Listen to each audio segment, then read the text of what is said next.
Hi, I'm Dave Smith. I'm a senior Android developer with Double Encore, an embedded Android enthusiast, and I teach Android classes for NewCircle. Today I'd like to talk about the Bluetooth Low Energy, or LE APIs, that are now available in the Android framework, and show you how easy it is to add some really interesting capabilities to mobile applications using this technology. Bluetooth LE was introduced to the core Android framework in 4.3, or API level 18, and prior to this, there were several OEM-specific SDKs that provided the same behavior, but we will not be going into detail on those here. The Bluetooth LE, or also known as Bluetooth Smart, is part of the Bluetooth 4.0 specification, aimed at providing a fast and low-power method of communicating with wireless sensors and peripherals. There are 4 primary roles that a device can fulfill in the Bluetooth LE paradigm: a broadcaster, an observer, central, and a peripheral device. We are going to look at 2 examples today, first with the Android application acting in the central role to communicate with a peripheral, and second, with the Android device acting as an observer role, monitoring data advertisements from several broadcaster devices. Bluetooth LE is primarily built around the generic attribute profile, or GATT as it is often called. This profile defines a structured approach to how peripherals expose their data to other devices. Peripheral information is organized as a collection of services that describe logical functions of the device. A specific sensor or feature, such as a thermometer or heart rate monitor, would have its own service. Each service then has a collection of characteristics to transfer discrete data values between devices. A characteristic can represent service data, such as the heart rate value, or configuration data, such as whether this characteristic supports notifications when its value changes. Characteristics, then, are minimally made up of property flags and a value. The flags describe information about a characteristic, such as whether it is readable, writable, or supports notification. Additionally, they may contain one or more descriptor elements that allow configuration of specific values or indication of the value's type that may provide additional configuration that is specific to the given characteristic. Now, if this sounds like a lot of data and a lot of layers to follow, fear not. When you see this in a real-world example, it'll probably become more clear. The Bluetooth Special Interest Group does define many standard collections of common services into profiles that commercial devices can implement in an effort to foster interoperability between communicating devices. For Bluetooth LE, examples of this would be the heart rate profile, proximity profile, or even the time profile. When interacting with a device that claims to implement a certain profile, developers can expect that a certain collection of service and characteristic information exists on that device. However, unlike with many classic Bluetooth profiles, the Android APIs for GATT devices do not currently provide profile-level abstractions. In order to communicate effectively with a Bluetooth LE device from Android, you must determine ahead of time the services and characteristics that you expect on the target remote device. The APIs will then allow you to scan for those specific services, then directly read and write those characteristics that are of interest. It is also very important to note that at this current stage, Android does not support creating an application that will cause the device to act in the peripheral or broadcaster modes.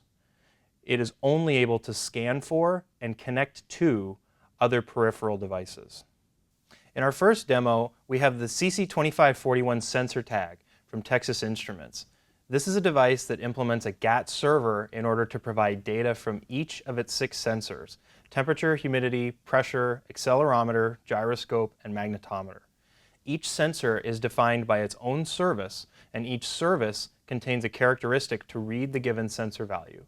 Most of the sensor services also contain a characteristic or 2 for configuring or enabling the sensor data updates. Let's go ahead and take a look at the device. So in this first demonstration, we're going to take a look at the sensor tag, and we're going to create on our Android device an Android simple weather station. So if we launch the application, we'll see the basic user interface where we're going to display values, 3 sensor values coming from 2 of those different sensors. Okay? So notice in the action bar, we have a menu option for scanning. So if I hit that button, we can detect any of the sensor tags that may be in the vicinity.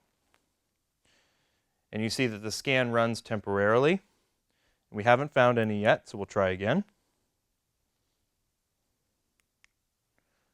And now we've noticed that something has popped up in the action bar. And if we take a look, we've detected one of these sensor tags. So we can select it to make a connection attempt. And we can see it connecting, discovering services on that device.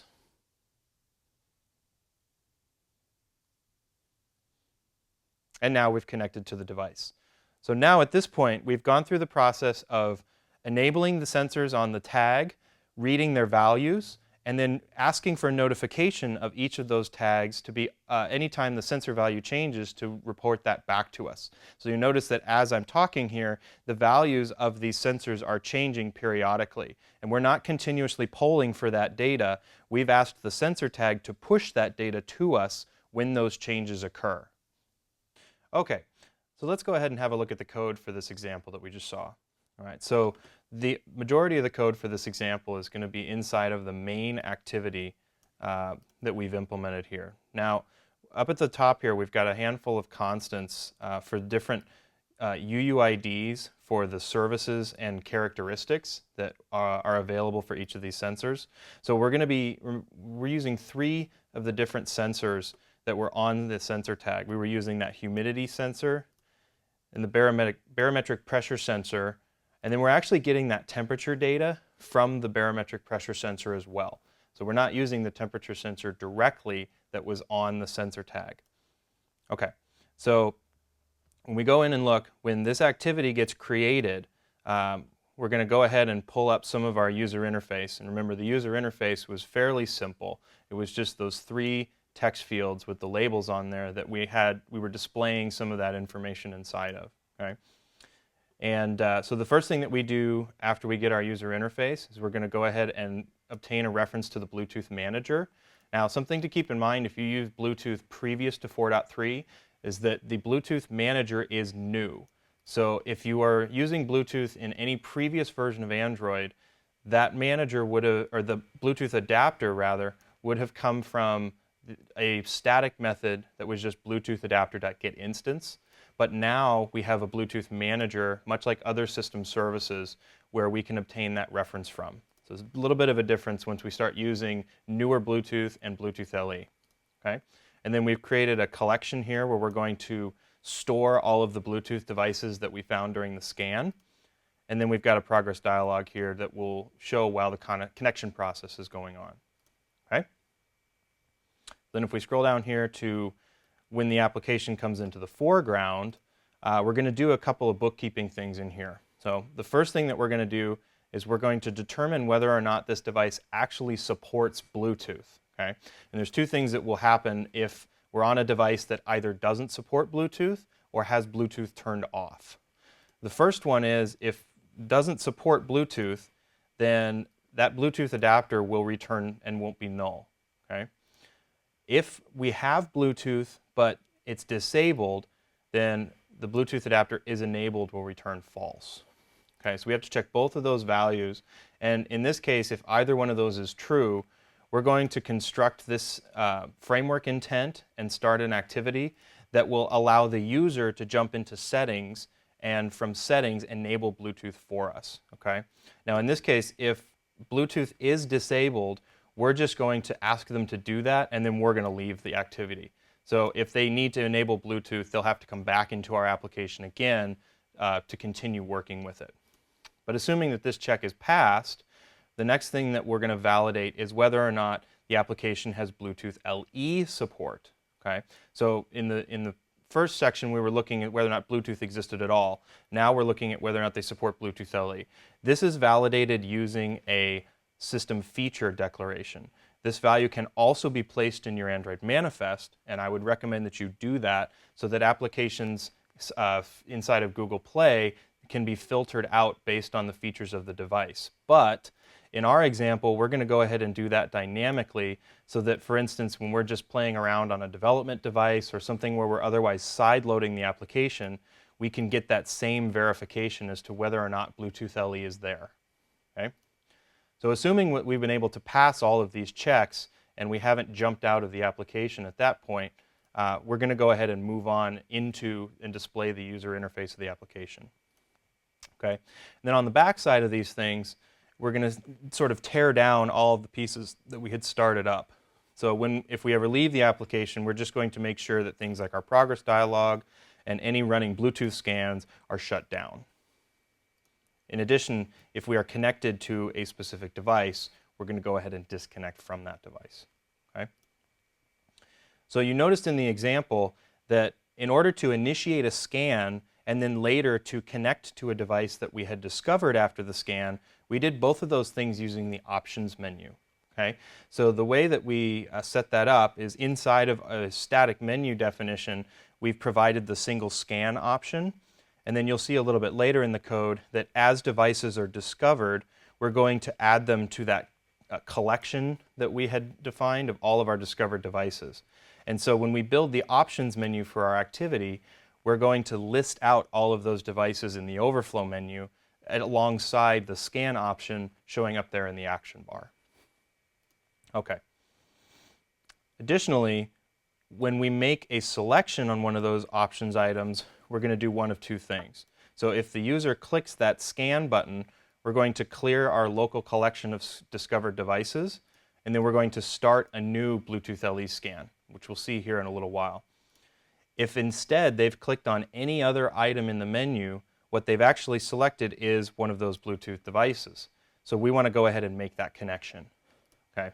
So here we're going to obtain the reference to that Bluetooth device, and then we're going to use this specific connect GATT method on the Bluetooth device. Again, if you're familiar with previous iterations of classic Bluetooth on Android, this is a slightly different connect method that's used specifically for setting up a GATT profile connection to a Bluetooth LE. Okay, so it's a slightly different method. And as part of that, we're going to pass in a reference to a GATT callback where all of the events that go along with connecting, discovering services, and communicating with the characteristics will be put in. All right. So if we scroll down a little bit further, the methods for starting and stopping a scan are fairly straightforward.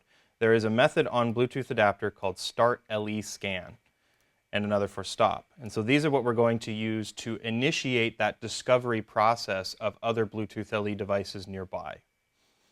And then as a result, we're going to pass in an interface that is a Bluetooth LE scan callback, which we're implementing in this case directly on the activity. Now the other thing to note is that the way we've set this up, which you saw in the example, was that when a scan is started, we immediately post a message to a handler that we have on hand to stop that scan roughly 2.5 seconds later. And so this creates just a very short-term scan that automatically disables itself rather than us having to do that directly inside of the user interface. Anytime that a new device is discovered as part of that scan, the callback is going to be provided inside of this onLEScan method, which is part of that LEScan callback interface that we've implemented on the activity. So inside of this, we'll get a reference to the Bluetooth device, the received signal strength of that device, and this element called a scan record that we're going to kind of skip over for now, but we'll see in much more detail in the next example. So inside of this, what we're specifically looking for are elements of our sensor tag during the scan. So we're going to look for anything that that matches the device name that is sensor tag that we've defined as a constant up above. And if the two match, we're going to store that device away inside of our map, and then we invalidate the options menu so that the overflow menu can be redrawn with the new list of devices. Okay, so this callback will happen for every device that we find in the vicinity, and if, for instance, we had more than one sensor tag, we would have seen more than one show up in the list. Okay. So then the next big chunk of what's going on in here happens inside of this Bluetooth GATT callback, which remember was passed as a reference into the connect GATT method when the selection was first made on the options menu. So what we've created in here is sort of a simple state machine. The methods that actually get called by the framework are going to be these methods like onConnectionStateChange, onServicesDiscovered, onCharacteristicRead, write, and changed. So these obviously are going to happen during certain events of the process when the connection has succeeded or failed, after we've attempted to make a service discovery, after those services were successfully discovered, and then as we walk through this process of enabling all the sensors on the device. So one of the things to notice when you're dealing with a Bluetooth LE connection on Android is that they don't support very well reading or writing more than one characteristic at a time. So the reason that we sort of have this state machine is so that we can enable one characteristic, then when that's finished, move to the next, and make sure that we get all of them. Because there are basically 3 characteristics for every single sensor that we need to read or write. We have to write the configuration characteristic for enabling the sensor. We have to read the value to figure out what the sensor is currently reading. And then we have to write a descriptor on the configuration characteristic to enable notifications. And the notifications, remember, were how those values from the sensors continuously got pushed back to our Android device so that we could update our UI. So inside of on connection state change, if the connection status was a successful connection, we're going to start this whole process with service discovery. So the next step after connecting is finding all of those services. If for whatever reason we disconnect from the device, at that point we're just going to post via that handler a message to clear out our user interface. And if anything else goes wrong, we're just going to immediately disconnect. Okay, moving along with the connection process, once our services have been successfully discovered, we're going to start through our state machine here. So we're just calling this little reset method that we've created that resets our internal counter. And then we're going to call into this first implementation here, enable next sensor. And this will just walk through and enable each of the sensors in kind as we advance the value of this state machine. So the first one that we're going to come into is going to be the calibration characteristics for the pressure sensor. So the barometric pressure sensor requires some calibration to happen ahead of time, and there is an additional characteristic on the device to tell it to do that calibration and return the coefficients back for us. So that is the first sensor that we're going to enable. And we're enabling it simply by obtaining a reference to that characteristic, which is done by getting the service that the characteristic is associated with, and then the characteristic itself, all using those UUIDs we described ahead of time. Once we have a reference to the characteristic, on the Bluetooth GATT object, we simply call write characteristic after we have set whatever value we need to do to enable that sensor. Now you'll be noticing as we walk through some of these examples that the values that we use to write to the sensors or other different descriptor values, those are defined in the documentation for the sensor tag. So they are specific to this device, and that's where all of these discrete values are coming from. In addition, when we read the data out and have to convert it into a real temperature or a real pressure, those conversion values also are given to us in the documentation of sensor tag. So when you see those, we didn't make them up ourselves. They came out of those docs. Okay. So once we've written that enable characteristic, that will trigger an on characteristic write once that process has succeeded. So as soon as that happens, we're going to move to the next step, which is to read that sensor value. So if we come up here, read next sensor will again obtain a reference to a characteristic. In this case, it will be, that data characteristic of whatever the sensor is we're reading. And then we're going to call the read characteristic method. Now again, this is asynchronous, so when the process has gone out to the device, read the value, and returned it back, we will get that value inside of onCharacteristicRead. Now, in onCharacteristicRead, the first thing that we're going to do is for whatever characteristic or whatever service we got this information from, we're going to punt it up to the UI so that we can send our first update to the display of what this sensor data is. And then immediately we're going to continue on with our next step in the state machine. Okay? So the state machine's final step is to set notify. So if we go up to that method here, set notify has the job of writing a value to one of these characteristic descriptors to tell the remote device that we want to be notified of any updates on this sensor. So rather than us continuously polling the Bluetooth LE device, we're just going to tell it that anytime the sensor value changes, you tell me and I'll update the display. So So that's what enabling the notification will do.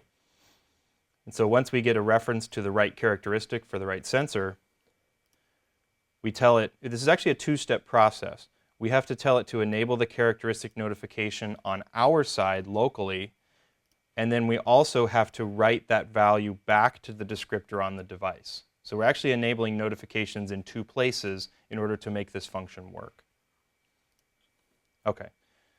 But then we'll continue through this process because once the descriptor has been written for our enable, we're going to advance our state machine and then just call enable sensor again.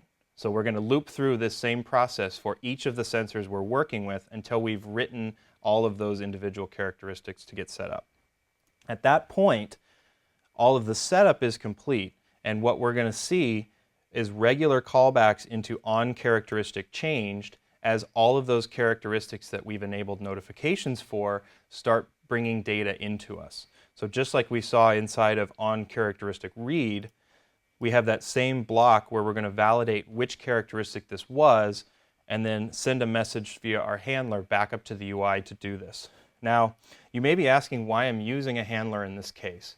And it's another important thing to keep in mind when you're dealing with Bluetooth LE callbacks. All of the callbacks inside of this GATT callback object are not going to happen on the main thread. They're going to be called up into your application on background threads. So if you want to do something like update the display from this data, you have to use a handler or some other mechanism to synchronize that information back to the main thread so that you can do your updates. So we've talked a little bit about the fact that this handler exists, but let's go ahead and take a look at it. So we scroll down a little bit more, and this is the implementation of that handler that we've been looking at. So you see that for each individual message type we've defined, we're going to receive that Bluetooth characteristic for each individual sensor in as an object as part of the handler message. And then from here, we're now running on the main thread, so we can call individual update methods that will actually go through and update the display. Now, in addition, because we're doing some other UI during connection where we displayed that progress dialog and modified its message, we're also leveraging this handler to bring callbacks from the background thread up to the main thread for updating that progress. And then finally, we have the values in here that update the display based on the sensor tag data. So you see that each of these methods simply takes in the raw characteristic that we passed in from the background callback, but then we use these static calibration or calculation methods that allow us to convert the raw data in the characteristic back into some real physical real-world data that we can display on the screen as the temperature, the percentage of humidity, and the pressure. Now, these methods are defined inside of an additional utility class that we've put in this example here. And as I mentioned before, the mathematics that are going on inside of here all come directly out of the documentation for the sensor tag. So all of these calculations are designed specifically to take the raw byte data that comes back for each individual characteristic, and then based on the data sheets for those individual sensors, we can take that information, return it back into a useful value, like in this case the barometric pressure, so that we can display it on the screen in something that the users will understand. And then at this point, we have a fully functioning Android weather station that's reading our data from our weather sensors. One really cool feature of Bluetooth LE is this role of a broadcaster, or a device that doesn't accept incoming connections, but rather pushes out the data that it has inside of its device discovery or advertisement data. In the previous example, we had to make a connection to the remote device once the scan was complete, and in order to read and write characteristic data, we then had to go through the process of iterating over all the characteristics we needed just to find the information that we wanted to read and write. This takes time, and in an application where devices may be just passing by, we want something simpler. So with a broadcaster, data is placed directly into the advertisement packets. As an observer application, we can read everything we need from the devices during the LE scanning process without ever making a connection. Each advertisement contains a collection of advertisement data structures. each containing a length, type, and payload. The structure type identifiers are defined by the Bluetooth Special Interest Group in the generic access profile, and they include elements like control flags, device name, service UUIDs, service data, and transmit power level, which can be useful for determining proximity to the Bluetooth tags. There is another significant benefit of using broadcaster applications for accessory developers. That is that the Bluetooth stack inside of those devices is only required to implement advertisements and not all of the connection level stack, which means that it is significantly simpler and generally lowers both development effort and cost. In our next demonstration, we have 3 connectionless temperature beacons from KS Technologies, a company dedicated to helping developers create some really amazing Bluetooth LE solutions.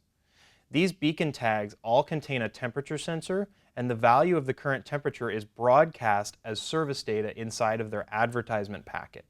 This drastically reduces the code that we have to write. So for this demo, I've purposefully turned off Bluetooth so that we can take a look and see what happens when we try to launch the application and that section checking for Bluetooth happens. So we'll go ahead and try and launch the app, and immediately what we'll get is this system dialog notifying the user that we want to enable Bluetooth, and we can either allow that to happen or not. So we're going to go ahead and enable Bluetooth by hitting allow, and it'll take a moment to turn on, but now we're ready to go. So at this point, if I decide to launch the application again, we should get into the UI. Now notice that immediately this application starts scanning, so that the progress indicator in the corner will be showing as long as the Bluetooth scans are in process. And as we're going through, you can see that it very quickly picked up all of the 3 beacons that we've placed around the studio here. So, and in fact, if you look at these, you can probably guess which one of these is in the refrigerator. But notice that we've got the device name, the current temperature value that we're reading out of this beacon's advertisement, and then its device address and receive signal strength. So now, while we can't necessarily get a great idea based on the signal strength of how far away physically these devices are, we can look at them and get sort of an idea that the more negative the number, the further away. So again, that beacon that we've put in the refrigerator is significantly further than the other 2 beacons that we have much closer here to this device. But this application is just continuously scanning, stopping, and then scanning again. And as that data comes back for each scan, we're updating the display here in this list. So let's start taking a look at the code here by looking at the activity first. All right, so just like before, we're going to define any of the UUIDs we need for the service data. But in this case, the only information we're interested in is that single temperature value. So there's quite a few less things to take a look at. Just as in the previous example, we have that same access to getting the Bluetooth manager, so there's nothing different there. And as you saw in the example, we displayed all of those values in a list. So we have a list view here with a custom adapter for the elements that we'll look at a little bit shortly. And similarly, when we come into the foreground, we're going to be making those same checks for whether or not we have Bluetooth and whether or not Bluetooth LE support is part of that. So in this example, though, remember that we weren't manually actually running a scan. We were letting the application just do regular scans periodically all the time while the application was in the foreground. So here, we're going to start a scan as soon as we come up. And then on the converse of that, when the application goes into the background, we're going to cancel any currently running Bluetooth LE scans. Okay, so notice our start and stop scan methods look similar but a little bit different.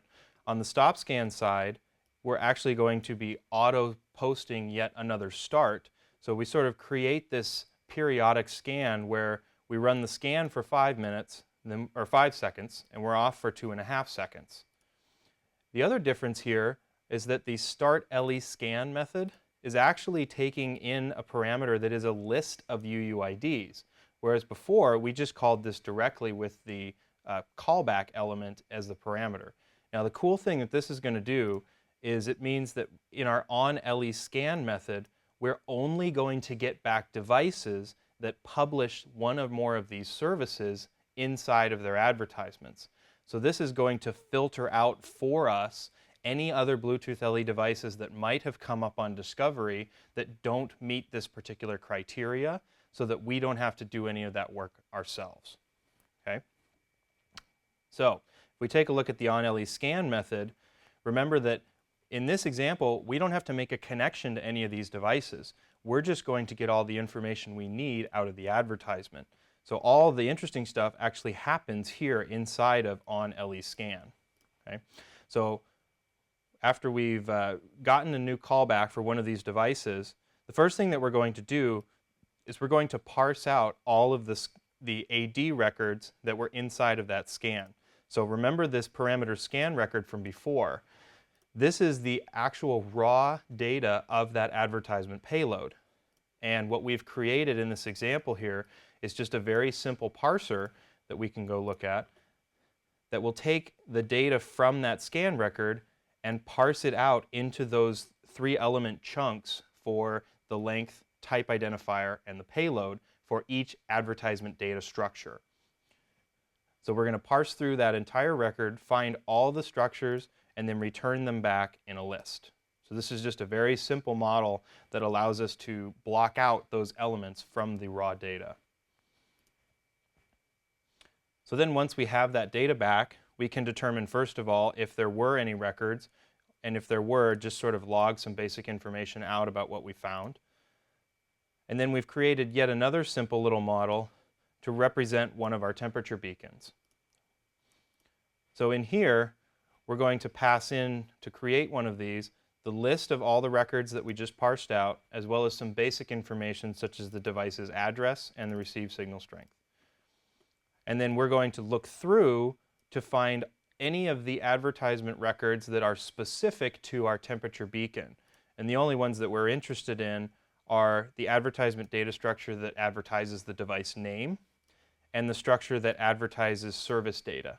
Now specifically, in case there's more than one, we are going to also determine that for any service data records we find, that the UUID published in that service data record is the thermometer service or the temperature value that we're interested in. So whenever we find either one of those records, we're going to use these methods we've created to parse out that specific data type into a name and into our current temperature value. Okay, so then we're going to get one of these created for every beacon that we find. And as we just continue to scan over and over again through the lifetime of the application, these new beacons will pop in as they get discovered. And then we're passing each beacon we find up to a handler using that same pattern we used in the previous example. So but this case, if we look at the handler, it's much simpler.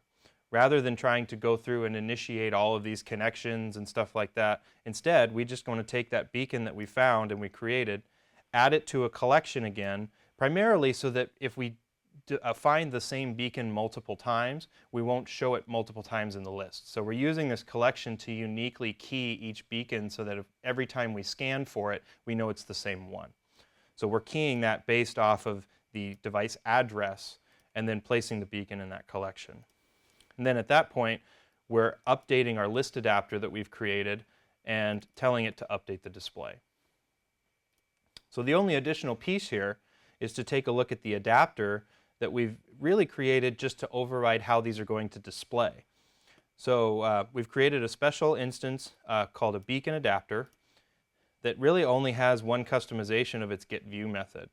So inside of getView, we're going to take a look at one of the list elements and pull out the individual beacon that we're going to display, and simply display sort of in a column-based fashion, which you saw in the example there, the name, current temperature, device address, and receive signal strength. Now additionally, you may notice that just so that we could be a little bit clever, we've also decided to vary the color of the text based on the temperature. So we've got a very simple set of mathematics here that's just going to determine, based on the current temperature, where the value lives in a range between 0 and 40 degrees C, and then set the red-blue blend of the text color based on that, so that if it's 0 degrees or less, it will show up as pure blue, 40 degrees or more will be pure red, and anything more close to room temperature will be some blend of the two. So then we're going to take that text color and we apply it to each of the text views inside of our list item. So then at this point, this application will just continue to run as it's in the foreground, running through these periodic scans. So for 5 seconds, we'll look for new beacons, and then for 2.5 seconds, we'll stop and then pause and come again. And as long as these beacons are continuing to advertise their temperature, we'll just update that value in the list over and over. And at that point, we've created this sort of field, if you will, of temperature beacons that we can come in and read the data from without having to make any connections or do any of that additional overhead. So this is fast and it's simple and it's very effective. So today we saw 2 examples of implementing Bluetooth LE APIs within Android applications. We looked at connecting peripherals for reading sensor data over the long term and observing broadcast advertisements from simple sensors providing more limited data. If you'd like to get your hands on some of these accessory beacons, why don't you head over to KS Technologies at kstechnologies.com. If you'd like to learn more about integrating accessories into your mobile applications or some of our work at Double Encore, please visit us at doubleencore.com. And if you'd like to learn more about Android development in general, check out the classes that we have at the NewCircle.com. Thanks for coming today, and I hope you learned something new.